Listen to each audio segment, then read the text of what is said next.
The Book of Esther, Chapter 2, New International Version. Esther made queen.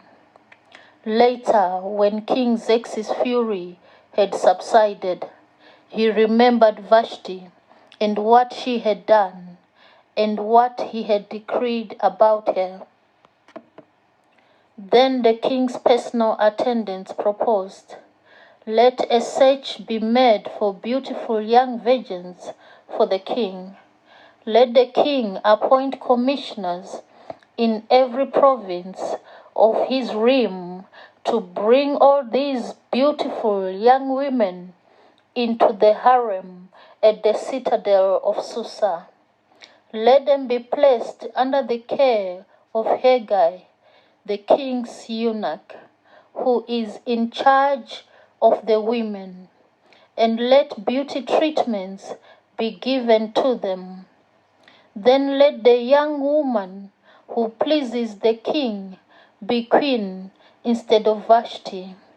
This advice appealed to the king, and he followed it. Now there was in the citadel of Susa a Jew of the tribe of Benjamin, named Mordecai, son of Jair, the son of Shimei, the son of Kish, who had been carried into exile from Jerusalem by Nebuchadnezzar, king of Babylon.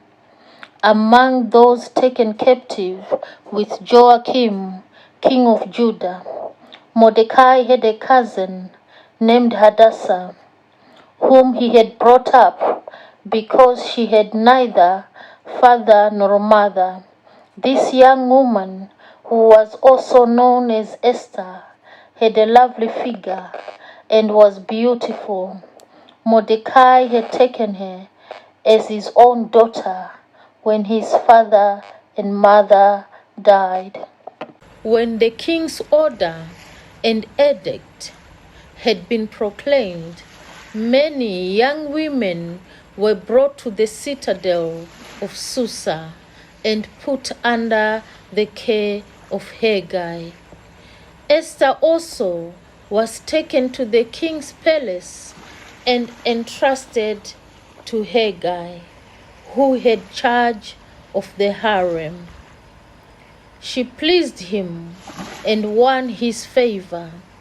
Immediately, he provided her with her beauty treatments and special food. He assigned to her 7 female attendants selected from the king's palace and moved her and her attendants into the best place in the harem. Esther had not revealed her nationality and family background because Mordecai had forbidden her to do so. Every day he walked back and forth near the courtyard of the harem to find out how Esther was and what was happening to her. Before a young woman's turn came to go into King Xerxes, she had to complete 12 months of beauty treatments prescribed for the women, 6 months with the oil of myrrh, and 6 with perfumes and cosmetics. And this is how she would go to the king. Anything she wanted was given her to take with her from the harem to the king's palace. In the evening she would go there, and in the morning return to another part of the harem to take care of Shashgaz, king's eunuch, who was in charge of the concubines. She would not return to the king unless he was pleased with her and summoned her by name.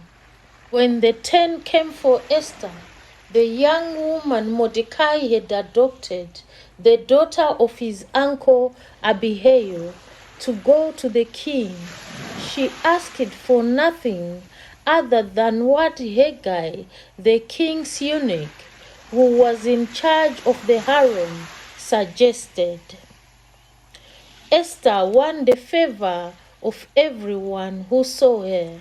She was taken to King Xerxes in the royal residence in the 10th month, the month of Tebeth, in the 7th year of his reign.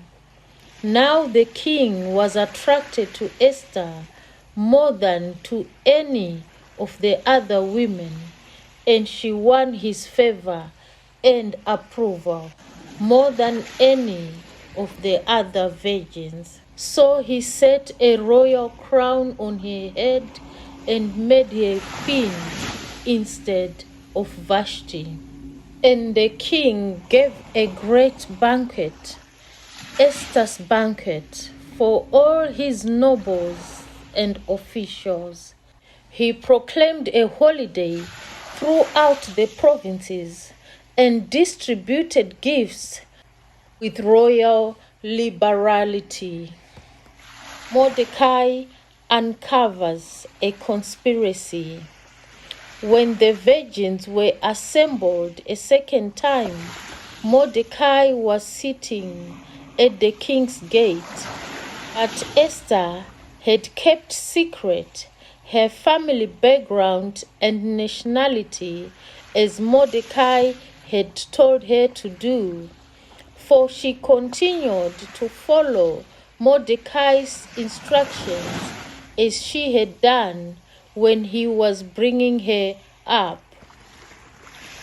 During the time Mordecai was sitting at the king's gate, Bigtan and Teresh, two of the king's officers who guarded the doorway, became angry and conspired to assassinate King Xerxes. But Mordecai found out about the plot and told Queen Esther, who in turn reported it to the king, giving credit to Mordecai. And when the report was investigated and found to be true, the two officials were impaled on poles. All this was recorded in the book of Annals in the presence of the king. Here ends today's word. We are richly blessed indeed.